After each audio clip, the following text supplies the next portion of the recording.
Welcome to Bond Hill Geography. Today we're looking at climate change, adaptation and mitigation strategies. At the end of the video there is a summary slide with all the information we'll go through today, alongside some practice exam questions.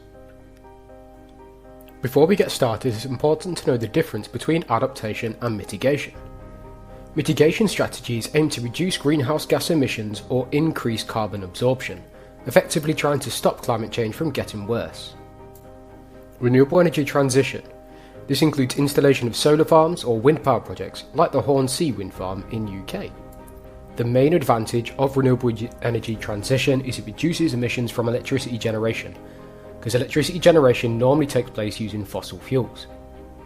A disadvantage of this is it does require significant investment and land, with many farm owners now opting to reject any wind farm applications or solar farm applications.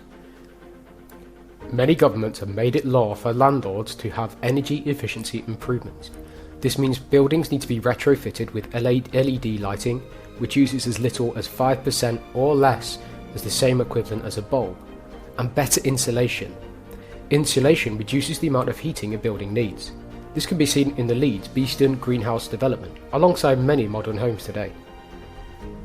The main advantage is this will save the homeowner lots of money in the long term. In addition to this, it could also lead to a significant decrease in the amount of energy needed to heat or light homes. However, the main disadvantage is that initial retrofitting, that's the installation, can be actually quite high in terms of the cost. Furthermore, it's important to note that at the moment, lots of landlords are putting these costs onto the people that they are renting. As a result, rent prices have increased. Green roofs and walls in cities. For example, in London, walls are covered with vegetation. You might have also seen this in Leeds in some locations, for example near Victoria Gate. This helps to create shade and keep the building cooler. This reduces the need for air conditioning. It can also increase biodiversity. Carbon sequestration. This is forestation and carbon capture. There's the Great Green Wall project in Africa, which aims to restore degraded lands and increase carbon storage. The UK even has an example of this as well, seen in the Northern Forest project. The advantages of this are numerous. They capture CO2 naturally, they help to regulate rainfall patterns, preventing savannisation, particularly with the Great Green Wall, and reduces flood risk and increases biodiversity. Afforestation is a simple and effective solution. However, a significant disadvantage is that they require long-term maintenance and monitoring. This can also take up a large amount of space and water. In the background here we see an example of a farmer using their land to plant more trees. Now this can be beneficial in the short term, however it may increase food miles, meaning emissions might actually end up increasing. Increasing public transportation options and electrifying the national grid. This can expand the electric bus fleets in cities like the Shenzhen in China or high-speed rail in Europe. This decreases the need for fossil fuel-based cars, as a result decreasing congestion, improving traffic flow, and decreasing air emissions. As previously stated, this reduces the emissions from personal vehicle use, but can also increase the effectiveness of journey times, meaning less people are going to be stuck for traffic, which can as a result help the economy. However, these schemes do cost millions, if not billions of pounds. For example, HS2 in the UK is estimated to now be over 100 billion, despite falling far short from its initial aims and efforts. Another solution is to put in force regulatory policies. These are carbon taxes as well as the cap and trade systems. The European Union Emissions Trading System, ETS for short, places caps on emissions for industries. If industries go over these allowances, they have to pay fines, which means many industries now adopt cleaner practices, as a result reducing the amount of carbon they release.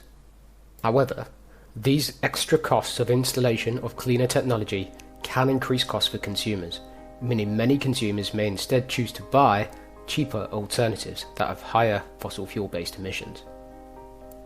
Let's now look at adaptation strategies, which are focusing on minimising harm and maximising the benefits in response to climate impacts. In other words, adaptation strategies are trying to live with the changes that climate change has thrust upon us, particularly those associated with extreme weather conditions. One of our first steps is building climate resilient infrastructure. For example, you can elevate roads and construct seawalls. They have done this really effectively in the Netherlands to help to try and combat sea level rise. We can see a road here being built on top of a levee. Quite simply, the advantage of this is it helps to protect against extreme flood events. This can save a significant portion of money, particularly for those people in flood-prone areas. However, these are very expensive and they do require maintenance. In addition to that, it's important to note that many areas simply wouldn't be able to put this infrastructure in place. Particularly in the UK, many homes even today still being built on floodplain areas. As a reminder, these are areas that are naturally meant to flood. Another adaptation strategy is improving water resource management. This would be important in the case of increasing amounts of drought. For example, in Saudi Arabia, they have advanced desalination plants and water recycling systems. Desalination takes salt water and turns it into fresh water. This does require a lot of money, energy and investment. Using desalination and simply using less water or recycling it to be used again will address water scarcity issues and help to mean there's more water available all year round. However, these strategies, particularly desalination, is very energy intensive, meaning lots of electricity has to be used. It's also extremely costly, so LICs won't be able to afford to put it in place very effectively. Water recycling systems, however, can be implemented relatively simply. Crop diversification and climate resilient agriculture. Introduction of drought resistant varieties can help plants to survive even when there's not enough rainfall for them to normally do so. This has been particularly successful in areas behind the Great Green Wall in sub-Saharan Africa. This helps to ensure food security during droughts, but also reduces the rates of soil erosion.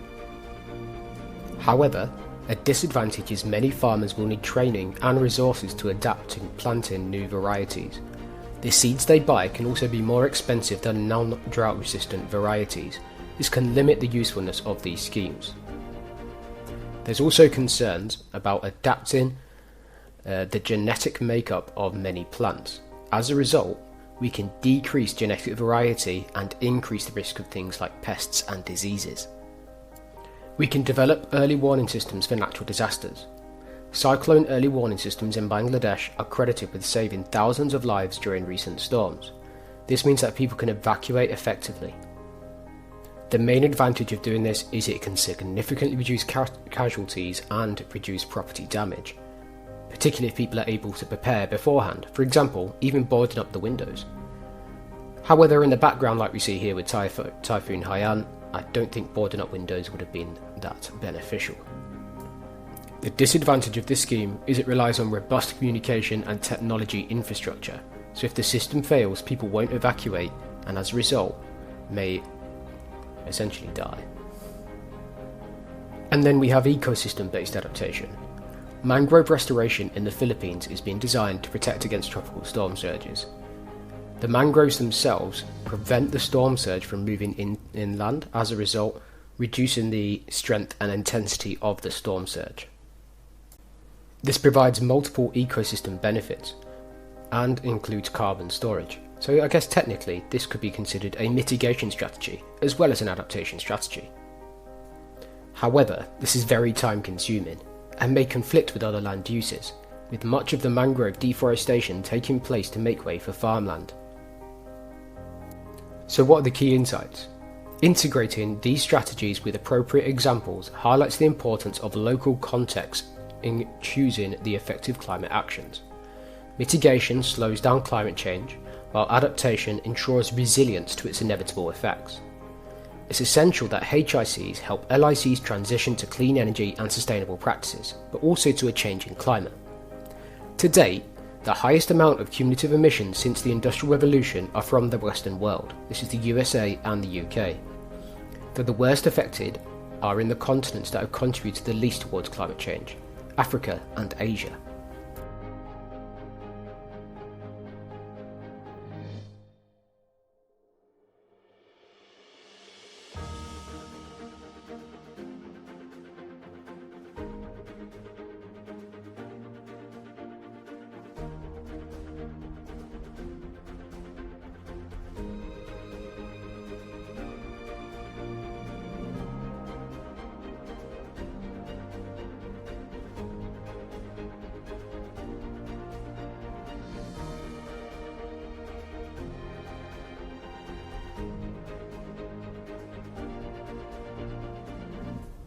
Thank you for watching Bond Hill Geography.